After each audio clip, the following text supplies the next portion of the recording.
14 July 1943. The southern shoulder of the Kursk salient, near Prokhorovka.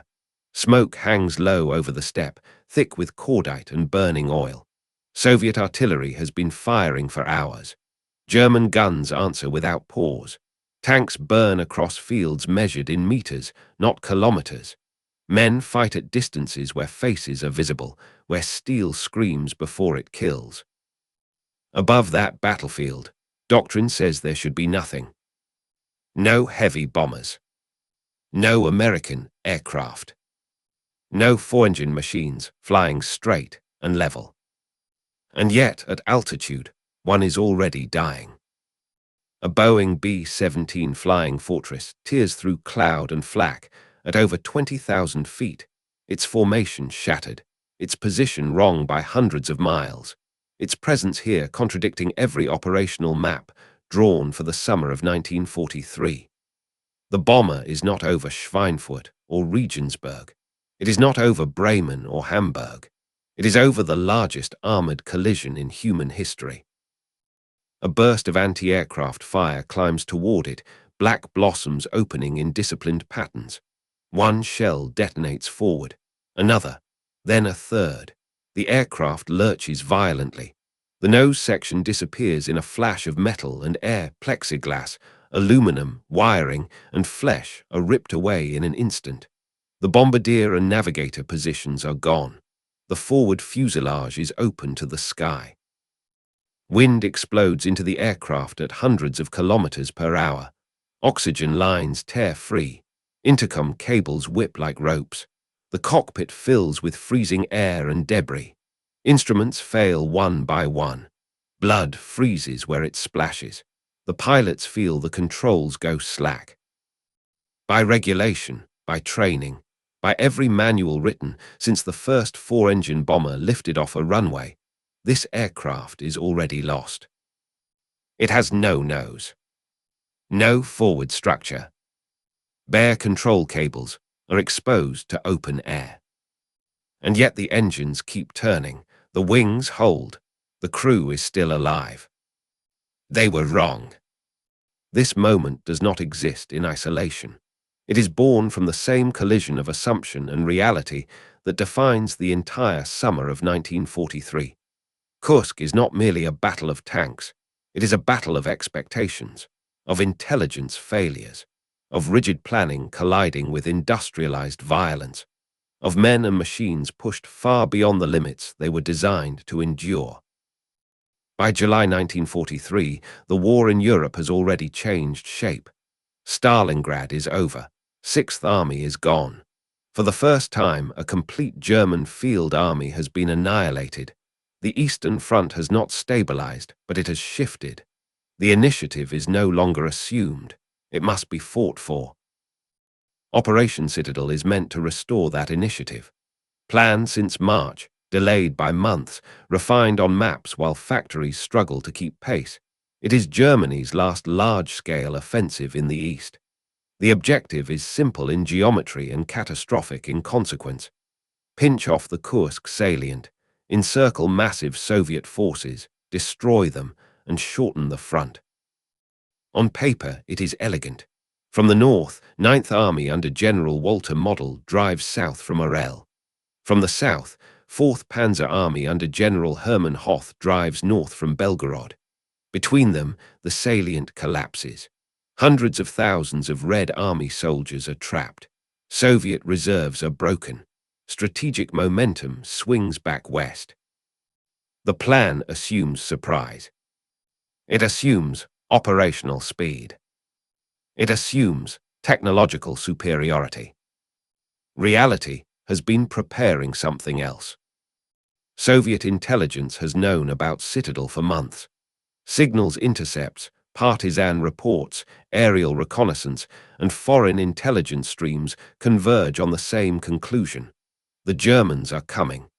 The timing, the axes, the order of battle, none of it is secret. So the Red Army does not maneuver, it digs. Across the southern shoulder of the salient, around Prokhorovka, entire divisions vanish underground. Trenches are cut in overlapping layers. Anti-tank ditches are carved deep enough to swallow a panzer. Minefields are laid not in lines, but in depth, thousands per kilometre. Artillery is pre-registered to the metre. Tank brigades are positioned not to charge forward, but to absorb impact and counterpunch at point-blank range. By the time German armour moves on 5 July 1943, it is already too late. The opening days are brutal but controlled. In the south, Hoth's 4th Panzer Army makes progress. Elite formations lead the advance. IISS Panzer Corps with Leibstandarte, Das Reich, and Totenkopf. Tigers and Panthers roll forward under tight control. The ground shakes. Soviet forward defenses are crushed at enormous cost. But every kilometre costs time. Every kilometre bleeds machines. Panthers break down. Tigers bog in soft ground. Recovery vehicles cannot keep up. Fuel consumption exceeds projections. Ammunition runs low faster than planners predicted. The plan said momentum would be decisive. Reality delivers friction. By 10 July, the advance narrows toward Prokhorovka. The terrain funnels armour into constricted approaches bordered by rail embankments, ravines, and anti-tank obstacles. Soviet 5th Guards tank army under General Pavel Rotmistrov waits behind the line, engines off. Crews listening to artillery walk across the earth above them. The German advance has not broken through. It has been drawn in. On 12 July, the pressure detonates. At dawn, over 800 tanks collide in a space measured in a few square kilometers. Visibility collapses under dust and smoke. Engagement ranges shrink to tens of meters. Command and control disintegrates. Radios fail. Units intermix. Crews fire until barrels glow and ammunition runs out. Tanks ram each other. Infantry cling to hulls and are crushed beneath tracks. There is no sweeping maneuver. There is no elegant encirclement. There is only impact. Losses mount at a rate unseen, even on the Eastern Front. German units that were supposed to exploit breakthroughs are fighting for survival. Soviet formations absorb catastrophic casualties, but do not yield ground. Reserves pour in relentlessly. Artillery fires point-blank over open sights. Above this maelstrom, airspace is contested, chaotic, lethal. Soviet fighters and ground attack aircraft hammer German armor. Flak units fire continuously. Any aircraft that enters the zone risks destruction. And yet one does. The B-17 is not part of this battle by design. It is part of a long-range bombing mission routed across Eastern Europe, its navigation compromised by weather and combat damage. By the time the crew realizes their error, the front lines have shifted beneath them. German flak recognizes no nationality at altitude. Soviet gunners do not wait to identify silhouettes. The burst that destroys the nose does not kill the pilots. It kills the future the aircraft was built for. Bombing accuracy is irrelevant now. Formation flying is impossible. Survival is all that remains. In the cockpit, the pilots fight the controls as air rips through the open fuselage. The temperature drops instantly. Frost forms on metal surfaces. The aircraft wants to pitch down. Control cables vibrate violently, exposed, screaming under strain. One severed line means loss of elevator authority. One failure means a dive no one can stop. The co-pilot braces his feet against the deck. The pilot pulls gently, knowing any abrupt input could snap a cable. Behind them, crew members crawl forward, clipped to safety lines, trying to assess damage where there should be no access at all. Below, Prokhorovka burns. German armor is stalled. Soviet counterattacks smash into weakened spearheads. The offensive is reaching its limit. North of Kursk, Model's 9th Army has already been halted completely. The northern pincer is dead. In the south, what remains is grinding itself down against prepared defenses. On 13 July, Hitler orders Citadel halted. Allied landings in Sicily demand attention. Strategic initiative slips away permanently. The Eastern Front will never again see a German summer offensive of this scale. But in the sky, there is no order to halt, no staff officer, no retreat plan. There are only minutes. The B-17 is losing altitude slowly, almost imperceptibly. Engines strain against drag they were never meant to overcome. The crew calculates distance by instinct now. 10 minutes of flight feels like an hour. Every vibration threatens catastrophe. They cannot land here. They cannot bail out over a battlefield. They cannot turn sharply. So they fly straight, bleeding speed, bleeding air, pulling bare cables through freezing wind, trusting metal already torn beyond doctrine to hold just a little longer. Below them, the largest armored battle in history reaches its crescendo. Above it, a single aircraft defies physics, procedure, and expectation. And for now, against every calculation made on the ground or in the air, it remains airborne. The pressure does not ease, it only shifts. The next minutes will decide whether this crew becomes a footnote or something else entirely. The 10-minute stretch. Time fractures under stress. Seconds feel counted by vibration rather than clocks. The aircraft remains barely controllable. Every adjustment is incremental, measured in pressure rather than movement. The pilot does not pull, he persuades. The co-pilot mirrors him instinctively, hands hovering, ready to counter any sudden yaw. The rudder pedals fight back with uneven resistance. Somewhere forward, the remaining structure groans under loads it was never designed to carry. The wind does not relent. It howls through the open nose, a continuous force that strips heat, moisture, and sound. Communication is reduced to gestures and shouted fragments that disappear before they reach the next man. Oxygen masks are useless now. The cold burns lungs directly. Breath fogs and freezes on exposed metal. The navigator's table is gone. The bombardier's compartment no longer exists. What remains is an aircraft that has lost its forward identity and yet refuses to fall. Below, the battlefield reorganizes itself in real time. The collision at Prokhorovka has not produced a clear victor in the narrow sense, but its strategic outcome is already irreversible. The German spearhead is exhausted. Losses among elite SS formations are unsustainable. Fuel shortages limit maneuver. Replacement vehicles cannot reach the front fast enough.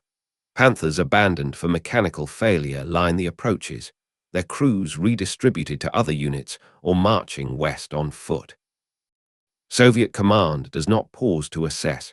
It commits reserves immediately. Step front formations begin moving forward. Artillery shifts from defensive fires to preparation for counteroffensive. Airfields farther east surge with activity. The Red Air Force increases sorties hour by hour, saturating the airspace the Germans can no longer control. The plan said air superiority would isolate the battlefield. Reality delivers contested skis and attrition. Inside the B-17, the engineer crawls forward, clipped to a safety line, bracing against the fuselage frames. He reaches the exposed cable runs and inspects them by touch alone. Gloves are stiff with frost. The cables vibrate violently but remain intact. He signals back. A thumbs up. No words. None are necessary. Fuel consumption is higher than calculated. Drag has increased dramatically. The aircraft is heavy. Jettisoning anything movable is an option, but movement itself risks destabilizing the center of gravity. The crew makes decisions without discussion. Training takes over where communication cannot exist. Ammunition boxes are shoved aft. Loose equipment is secured. Anything unnecessary is abandoned to the open air. Altitude continues to bleed away, slowly enough to deceive, fast enough to matter. The Eastern Front below them is also losing altitude, strategically, irreversibly. By mid-July, Soviet operations transition from defense to offense. Operation Kutuzov in the north begins hammering German positions around Orel. To the south, Operation Polkovodets-Rumyantsev is already forming, aimed at Belgorod and Kharkov. The Red Army is no longer reacting. It is dictating tempo. German commanders understand what this means. The loss of initiative is not temporary, it is structural. The industrial balance favors the Soviets. The manpower balance is overwhelming. Once forced onto the defensive, German formations will be consumed in continuous retreat. None of that matters to the men in the aircraft yet. They are still counting minutes. Ice forms on exposed wiring. The controls stiffen as frost creeps inward. The pilot adjusts engine mixture carefully, avoiding any sudden change that could induce asymmetric thrust. A single engine failure now would be fatal. There is no redundancy left. The aircraft shudders as it crosses another flak zone. No explosions this time. Just the knowledge that every gun crew below would gladly finish what the first burst started. The crew does not know where they are precisely. Landmarks pass beneath them indistinctly, rail lines, rivers, smoke columns rising from villages whose names will never be recorded in this context. Navigation has become estimation. West is survival. East is death or capture. Behind them, the waist gunners watch the horizon for fighters that never appear. German interceptors are concentrated elsewhere. Soviet fighters are busy over the battlefield. The bomber exists in a narrow corridor of neglect, unnoticed because it should not exist at all. Minutes pass, then more. The pressure inside the cockpit is constant. There is no release, no moment of relief. Every vibration threatens escalation. Every sound is suspect. The aircraft lives in a state of conditional permission, allowed to continue only as long as nothing else fails. On the ground, that same condition defines the German army. After Prokhorovka, German units no longer maneuver freely. They react. They plug gaps. They retreat under pressure. Orders arrive faster than formations can execute them. The front bends, then begins to give way. Soviet doctrine emphasizes relentless pressure. Attacks are launched even when losses are extreme. The objective is not elegance, it is exhaustion. German units are denied rest, denied reorganization, denied time. The plan said the Red Army would collapse under concentrated armor. Reality delivers an enemy willing to absorb losses until the attacker breaks. Inside the B-17, fatigue is immediate and total. Muscles cramp from constant tension. Eyes burn from cold, air, and debris. The pilot's hands ache from gripping controls that fight back at every input. A warning light flickers, then steadies. The engineer notes it and signals acknowledgement. There is nothing to be done unless it becomes permanent. They are approaching friendly lines now. The difference is subtle but perceptible. Flak becomes sporadic. The landscape changes character. The sense of imminent threat eases by degrees, not absolutes. Then, finally, land suitable for an emergency landing comes into view. The pilot cannot bring the aircraft down steeply. The structure will not tolerate it. He begins a long, shallow descent, trading altitude for control. The engines respond unevenly but hold. The runway is barely adequate. It was never meant for an aircraft in this condition. Ground crews see the silhouette approaching and understand immediately that something is wrong. The nose should be there. It is not. The aircraft touches down harder than planned. Tires scream. The pilot holds the controls steady, refusing to overcorrect. The B-17 rolls, shuddering, threatening to collapse at any moment. Then it stops. Silence follows, broken only by the ticking of cooling engines and the wind still rushing through an opening that should not exist. The crew does not cheer. There is no release. They sit where they are, hands still on controls, bodies slow to accept that the pressure has ended.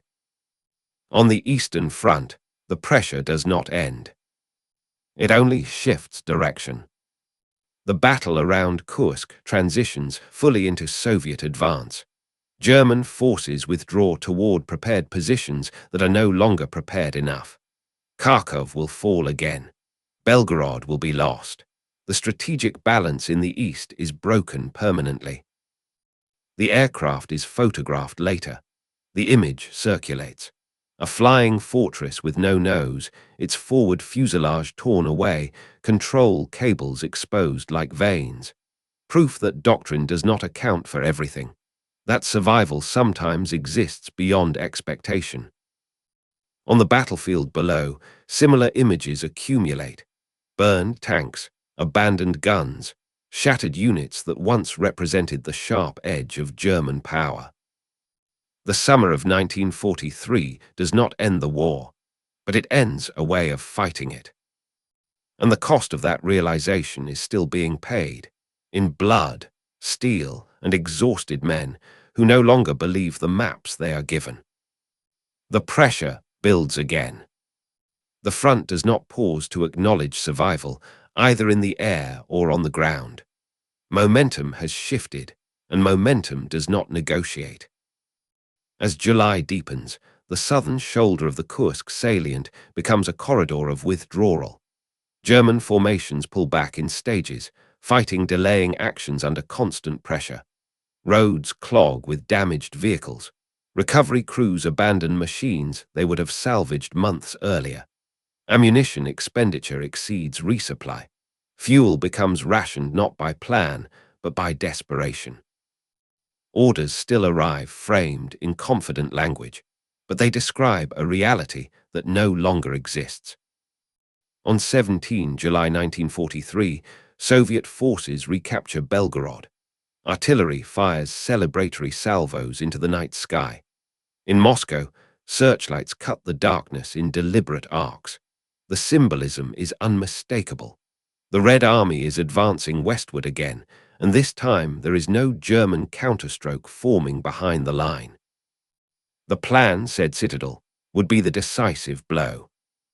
Reality delivers the point of no return. The fighting around Prokhorovka leaves the fields unrecognizable.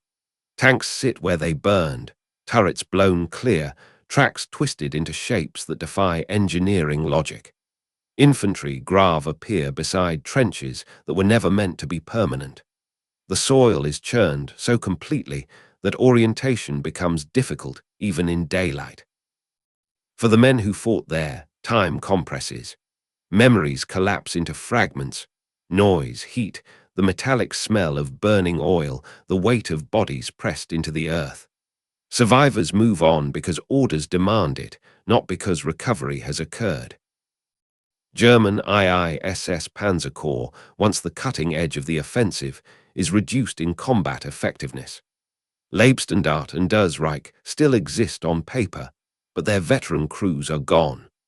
Replacements arrive with minimal training, facing an enemy now confident, aggressive, and numerically superior.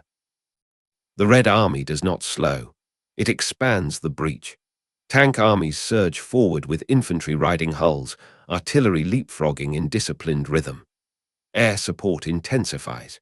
Soviet aircraft appear in numbers that overwhelm German flak screens, attacking columns, railheads, and command posts relentlessly. Attrition accelerates. The German command structure begins to show strain. Communications falter. Conflicting orders arrive from different echelons. Local commanders exercise initiative where possible, but initiative now means choosing how to retreat without collapse. By late July, the Southern Front is no longer a line. It is a series of contested zones, each bleeding strength, each demanding sacrifice to buy hours rather than victories. This is the true cost of Kursk, not merely the loss of tanks or territory, but the erosion of operational confidence. German units still fight with discipline and skill, but the assumption of eventual advantage is gone. Every engagement is defensive, every gain temporary.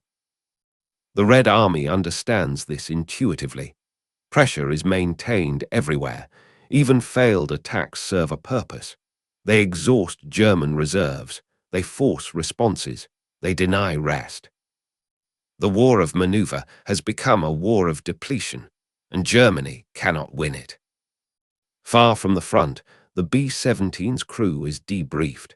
Engineers examine the aircraft with disbelief. Structural diagrams are compared to the damage.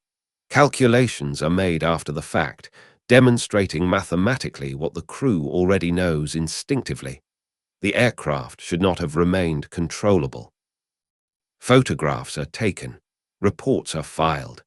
The story spreads quietly through operational channels. It becomes an example of resilience, of engineering margins exceeded but not broken. A reminder that survival sometimes exists in the narrow space between failure modes. But the war does not turn on anecdotes. It turns on production figures, replacement rates, and the ability to sustain loss. By August 1943, Soviet factories are delivering tanks faster than German units can destroy them. Training pipelines accelerate. Command structures stabilize. The lessons of 1941 and 1942 have been absorbed at tremendous cost, and they now pay dividends in coordination and depth. German industry, under increasing Allied bombing, struggles to compensate. Skilled labor is scarce. Raw materials are constrained. New models arrive too late, too few, too complex to maintain under field conditions. The plan said technological superiority would compensate for numerical disadvantage. Reality delivers a battlefield where quantity becomes a quality of its own. Operation Polkovodets Rumyantsev strikes toward Kharkov in early August. The city changes hands for the fourth time. This time, it will not return to German control. The loss reverberates through command channels as confirmation of what many already know, but few will say aloud. The Eastern Front has turned irreversibly. For the soldiers on the ground, this realization comes not as a proclamation, but as exhaustion. Marches lengthen. Defensive positions are thinner. Air attacks come more frequently. Casualty lists grow faster than replacements can fill them. The psychological shift is subtle but decisive. Men still fight. Orders are still obeyed. But belief, the unspoken assumption that effort will lead to victory, has been replaced by endurance alone. On the steppe, the summer sun beats down on wreckage and shallow grave. Rain turns tracks into mud. The battlefield absorbs everything, indifferent to doctrine or intent. Kursk becomes a reference point, not because of its size alone, but because of what follows it. After Kursk, German offensives in the east cease. There will be local attacks, limited operations, tactical counterblows, but the era of strategic initiative is over. The war enters its final, grinding phase. The B-17 is repaired as much as possible. Its crew is reassigned. Their survival becomes a story told in briefings and mess halls, an illustration of resilience under impossible conditions. Below them, millions will not survive. The summer of 1943 closes with the Red Army advancing, German forces retreating, and the future of Europe narrowing into a single direction. The pressure that began with a shattered nose and bare cables now defines an entire front. And it is still increasing. By September, the Eastern Front has lengthened again, stretching westward as German forces withdraw toward the Dnieper. What was once a salient becomes a corridor of advance. What was once a planned offensive becomes a series of improvised defenses. The transition is not clean. It is violent, contested, and expensive. German rear guards fight with discipline, using terrain and remaining armor to slow Soviet spearheads. Bridges are blown under fire. Villages chain hands multiple times in a single day. Artillery fires until barrels are worn smooth. Infantry units operate under constant aerial observation, their movements tracked and punished within minutes.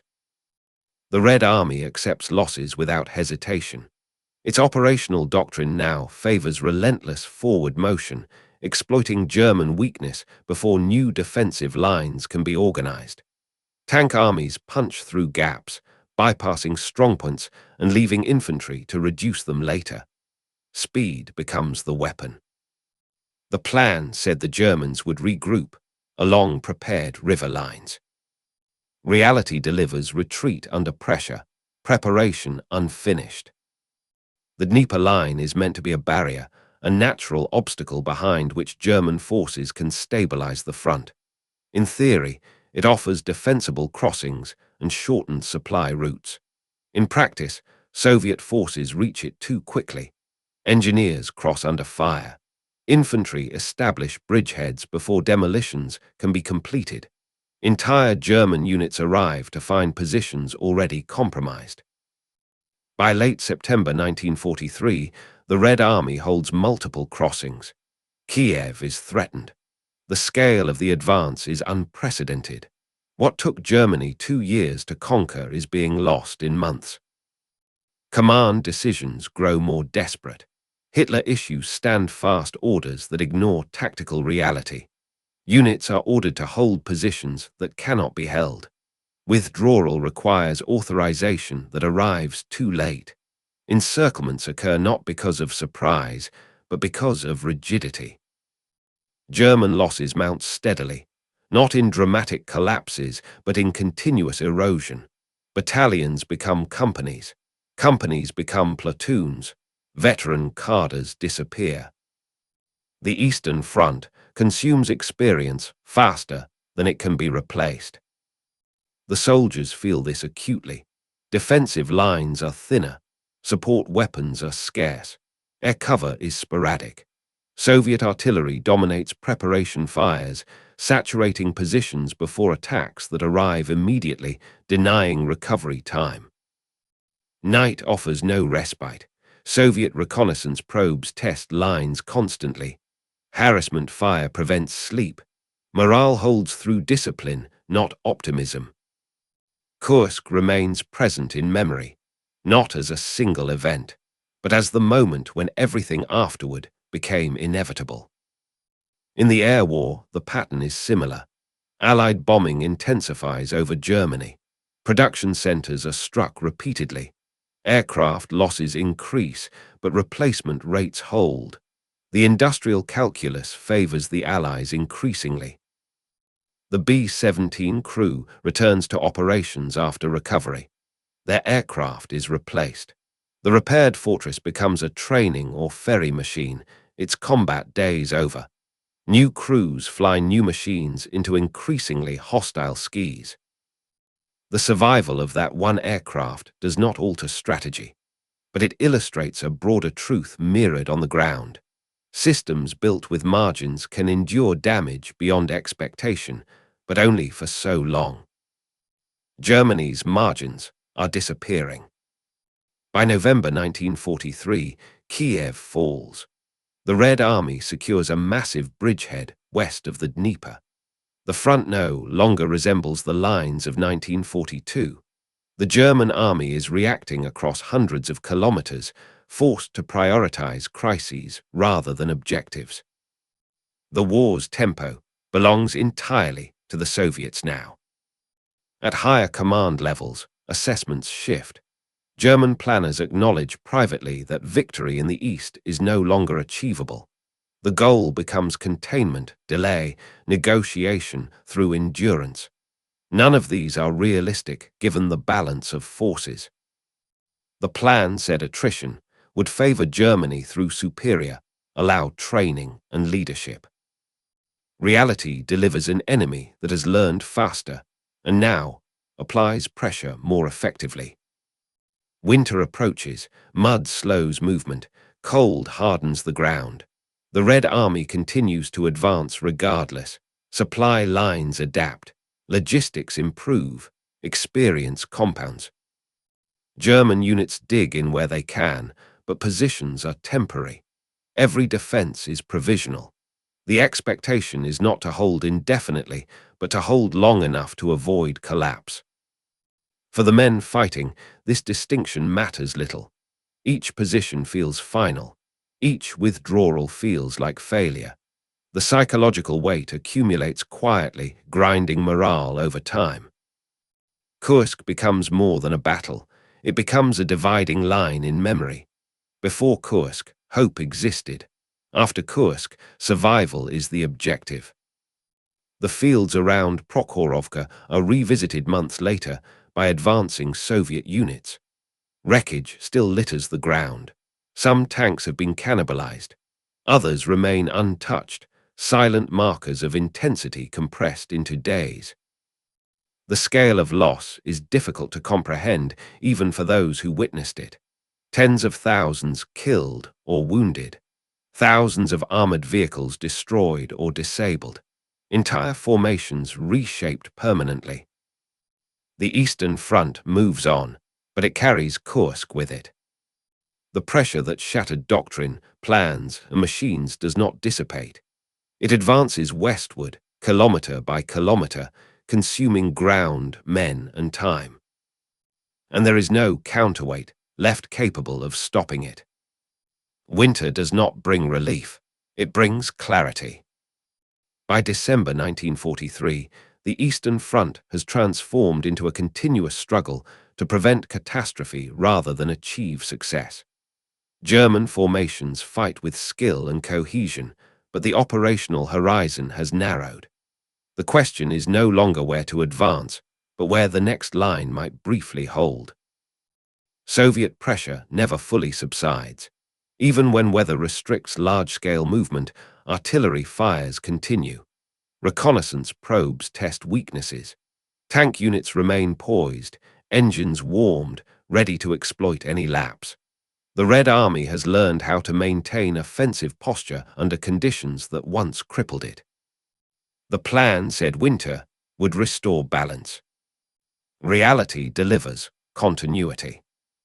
Behind the front, German logistics strain under cumulative damage.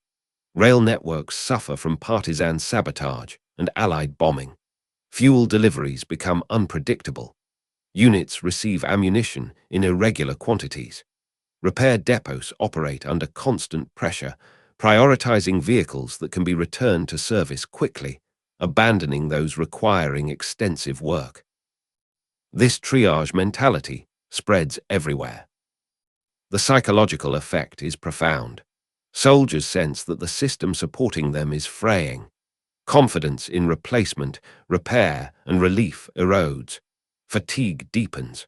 The war becomes a series of immediate problems rather than a coherent campaign. Soviet command exploits this relentlessly. Offensive operations are staggered and overlapping, ensuring no sector experiences prolonged quiet. When one attack pauses, another begins elsewhere.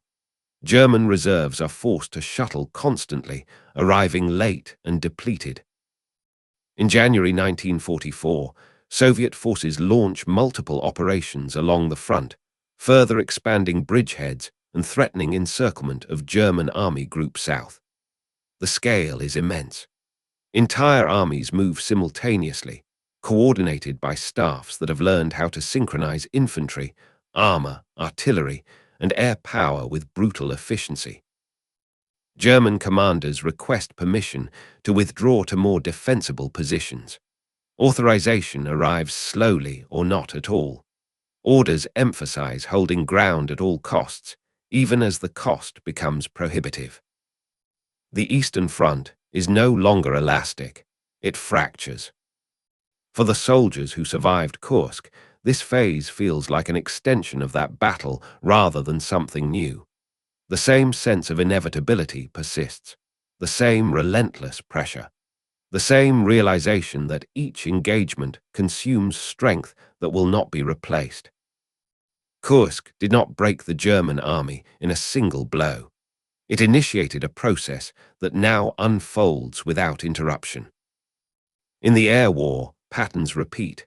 Bomber losses remain high, but Allied production absorbs them. Crews rotate through missions at a pace that reflects the industrial scale behind them. Each loss is tragic. None are decisive. The story of the B-17 with no nose circulates again, referenced in training as an example of structural resilience and crew discipline. Engineers adjust manuals. Pilots absorb the lesson quietly. Machines can endure more than expected, but only if handled with restraint and respect for limits. On the ground, there is no equivalent margin left. By early 1944, Soviet advances threaten Romania and the Balkans. Axis allies begin to waver. Strategic consequences ripple outward from the Eastern Front, influencing decisions far beyond the steppe. The war that began with sweeping maneuver has become a vast contest of endurance, and Germany is losing it. The memory of Prokhorovka remains sharp among veterans, not because of its outcome alone, but because of its intensity, the closeness, the sense that everything converged there, technology, doctrine, willpower, and chance, colliding in a confined space until something gave way. What gave way was the future Germany had planned. The pressure continues to move west, absorbing towns, rivers, and defensive lines with grim consistency. Each delay buys days. Each stand costs men who cannot be replaced. Kursk becomes the silent reference point in every withdrawal order, every exhausted unit diary, every assessment that speaks carefully around the truth. The war has crossed a threshold, and it cannot cross back. By the spring of 1944, the consequences of that threshold are no longer abstract. They are measured in kilometers lost, divisions shattered, and options erased. German Army Group South reels under sustained Soviet offensives. Encirclements at Korsun, Cherkasy demonstrate what has become routine. German formations can still fight their way out, but only by abandoning heavy equipment and bleeding irreplaceable manpower. Every breakout is a retreat disguised as survival. The Red Army no longer pauses to consolidate victories. It rolls forward, exploiting success before German command can re-establish coherence. The operational depth that once protected German defenses is gone. There is no reserve capable of restoring balance. Each commitment creates another vulnerability elsewhere. The plan said controlled, withdrawals would preserve strength. Reality delivers, cascading crises. Veteran German officers recognize the pattern. They have seen it before in other armies, on other fronts. The symptoms are unmistakable. When operational decisions are dictated by shortages rather than intent, defeat becomes a matter of time. The soldiers sense it too. Letters home grow shorter. Conversations avoid the future. Survival narrows into the next position, the next night, the next withdrawal under fire. Courage remains, but hope has thinned to something brittle. On the Soviet side, confidence hardens into doctrine.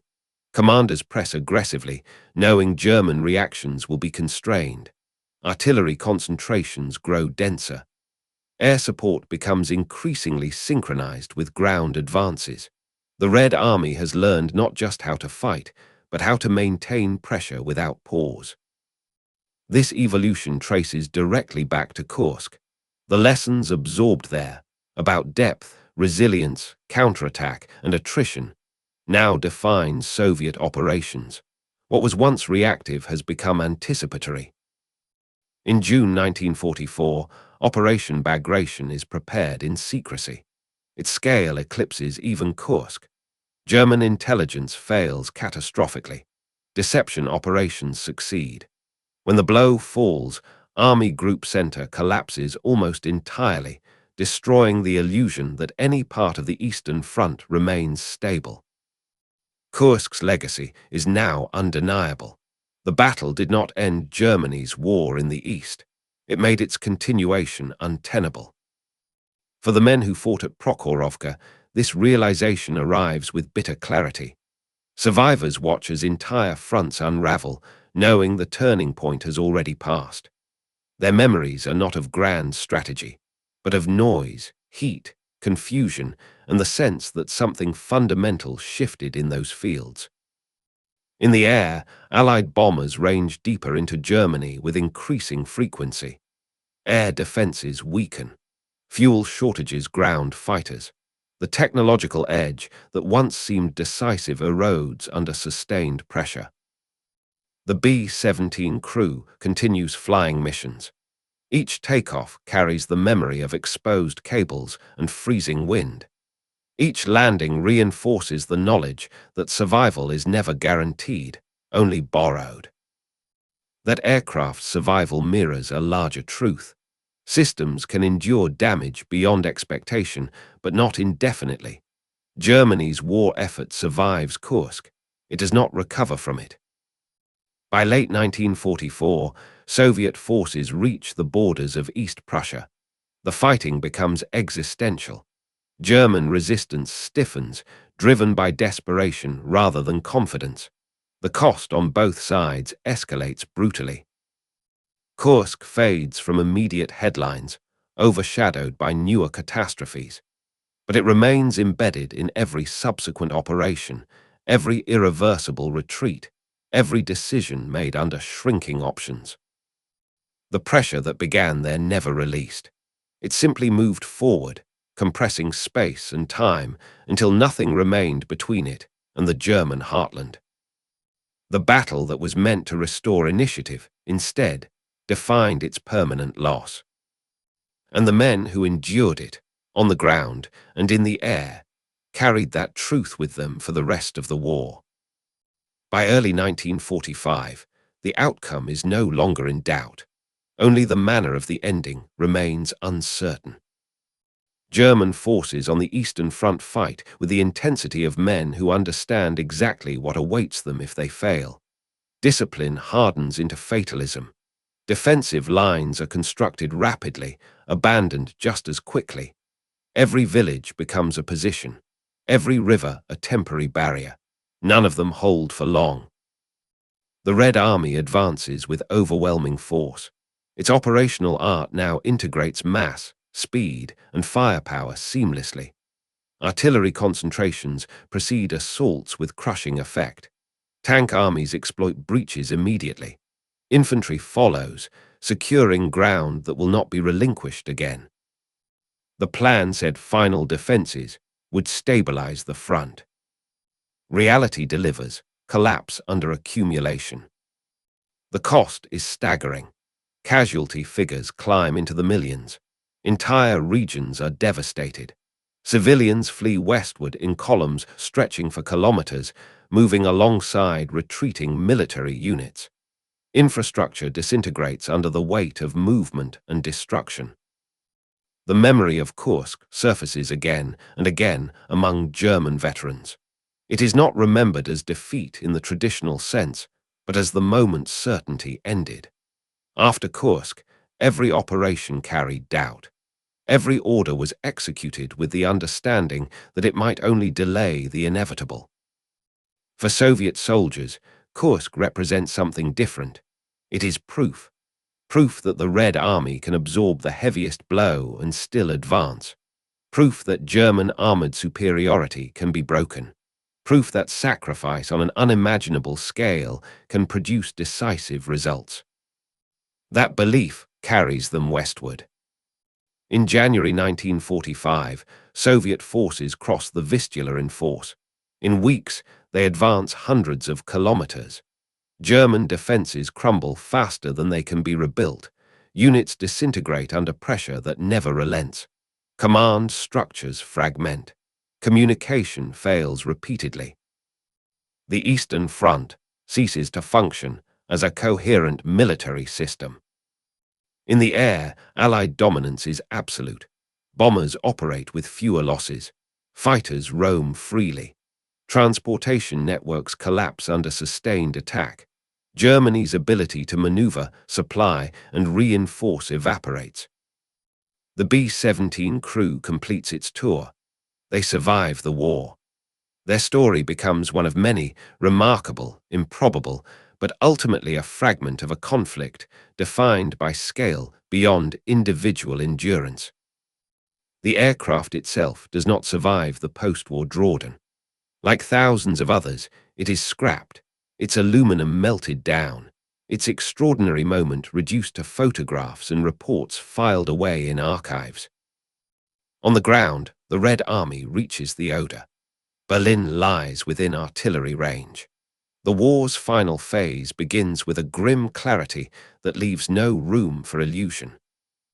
The pressure that began with plans and maps in 1943 now manifests as encirclement and destruction in 1945. There is no reversal, no reprieve. The Battle of Kursk stands at the center of this arc, not as a single clash of armor, but as the moment when the balance of endurance shifted permanently. When the German army lost the capacity to dictate events. When the Red Army proved it could. The loss of a bomber's nose over the battlefield is a small thing in this context, and yet it encapsulates the larger truth of the war. Expectations fail. Systems break. Survival depends on margins, discipline, and time. The crew had 10 minutes, bare cables, and no doctrine to guide them. They endured because the structure held just long enough. Germany had none of that left after Kursk. The war ends in May 1945 amid ruins and silence. Europe is reshaped, borders shift, empires fall, millions are dead. And when historians trace the line backward through the wreckage, through the retreats, through the collapsed fronts and shattered formations, it leads inevitably to the summer of 1943. The war does not end cleanly. It ends in stages. Fronts collapse, cities fall, governments dissolve, yet the echoes continue. In the ruins of Berlin in May 1945, soldiers and civilians alike confront a reality that had been shaped by years of grinding pressure, of strategic momentum that cannot be reversed. But even with the German surrender signed, the consequences of Kursk remain alive. The Red Army does not immediately withdraw. It occupies ground far west of the 1941 frontier.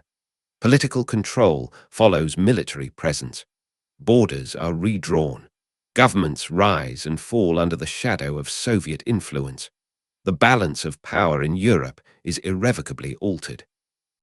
For millions, the war's end brings displacement, hunger, and fear of what comes next. Millions more are liberated, only to confront new forms of control. The promise of peace is fragile, patched together by exhausted nations attempting to rebuild amid rubble. Across the world, the lessons of 1943 inform strategy, doctrine, and memory. Armies study tank engagements at Prokhorovka.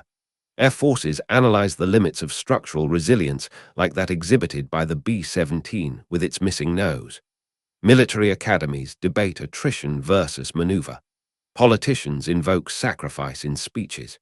Historians trace the arc of conflict through battles, campaigns, and decisive moments.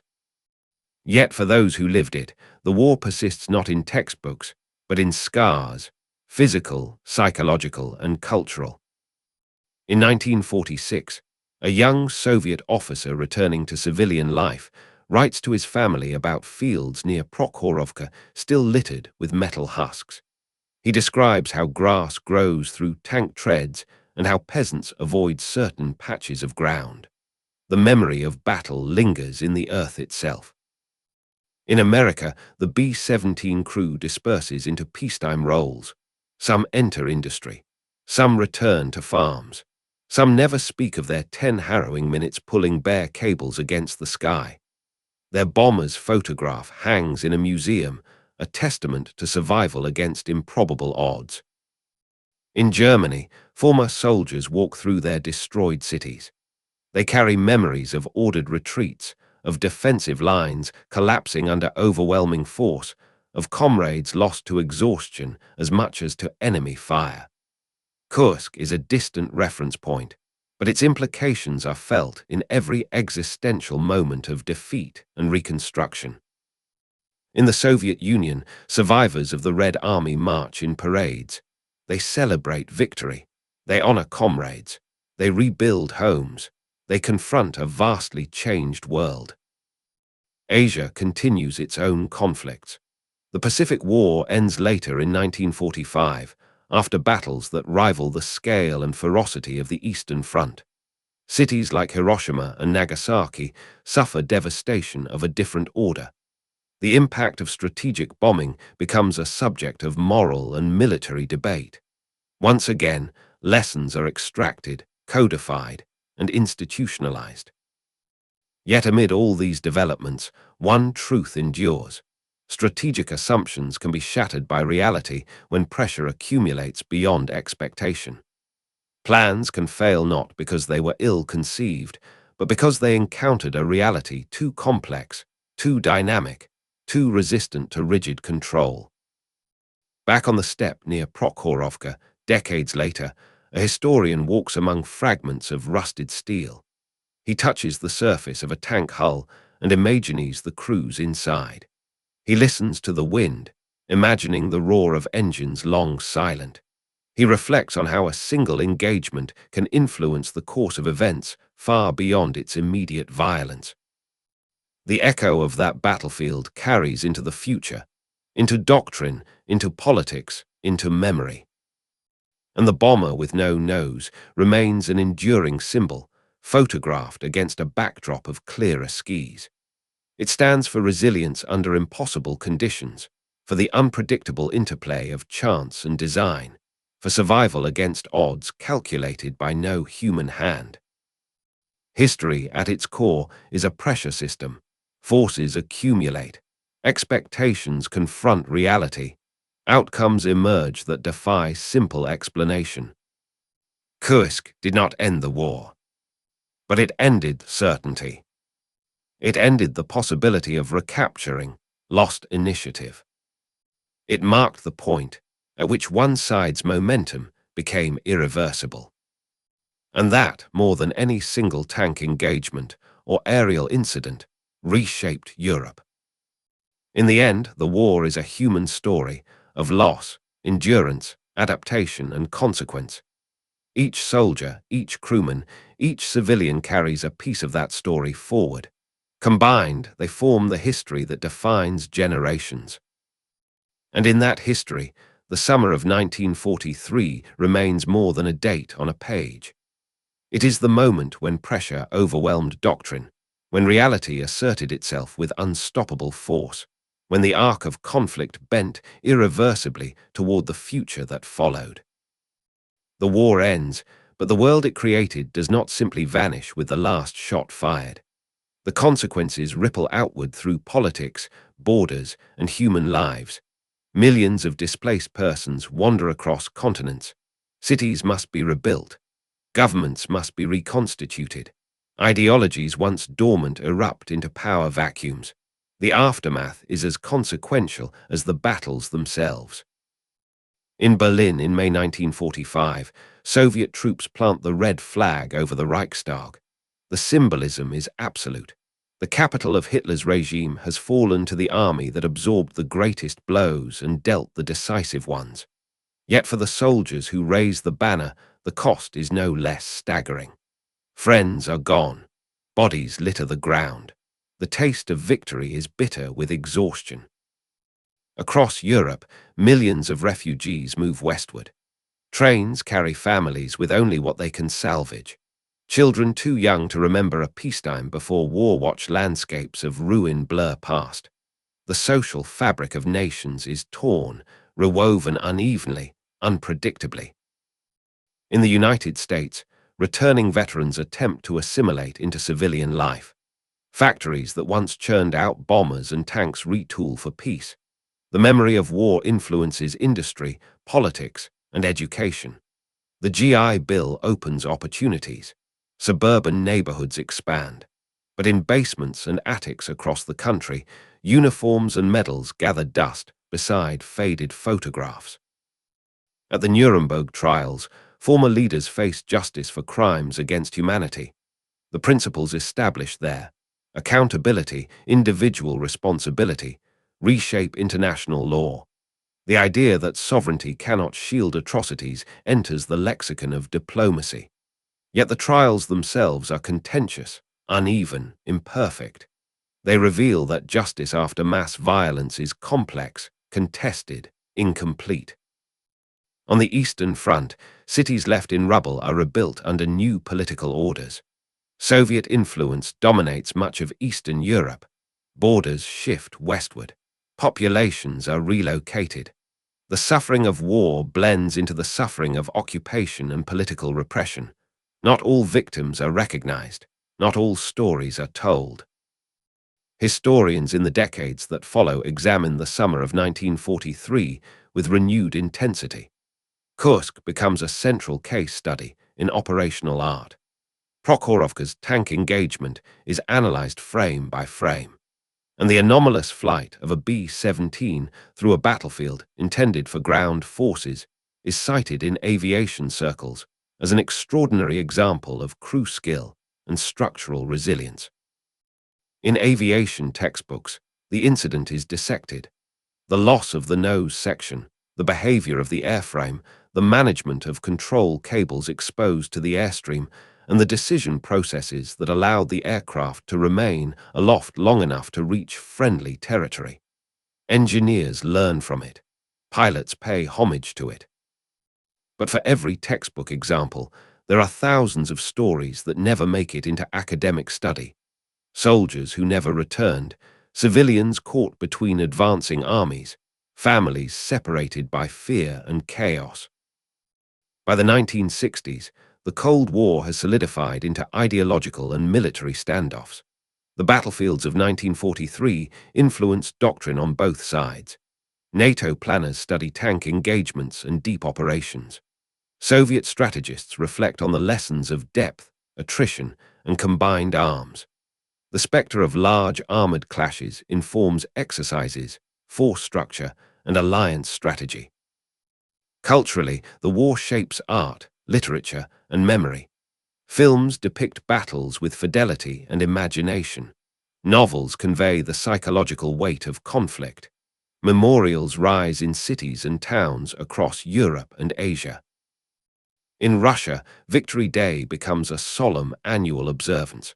Monuments commemorate the sacrifices of millions. In the United States, Memorial Day and Veterans Day honor those who served. In Germany, remembrance is complex, a balance of mourning, responsibility, and historical reckoning. Survivors age. Their stories move from first-hand testimony to second-hand recounting. Archives preserve letters, diaries, photographs, and tape-recorded interviews. Children and grandchildren study these materials, attempting to understand what their forebears endured. The human cost becomes documented, quantified, narrated, compared. Yet some aspects resist quantification. The emotional residue, the fragmented memories that refuse neat chronology, the questions that cannot be answered. Scholars debate endlessly. Could Kursk have been prevented? Was the German offensive doomed from the start?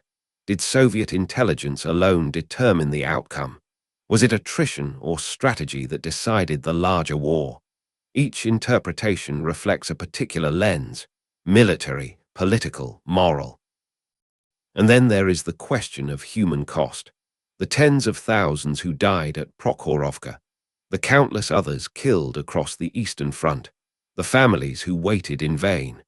The landscapes transformed into burial grounds, then into farmland, then into cities again.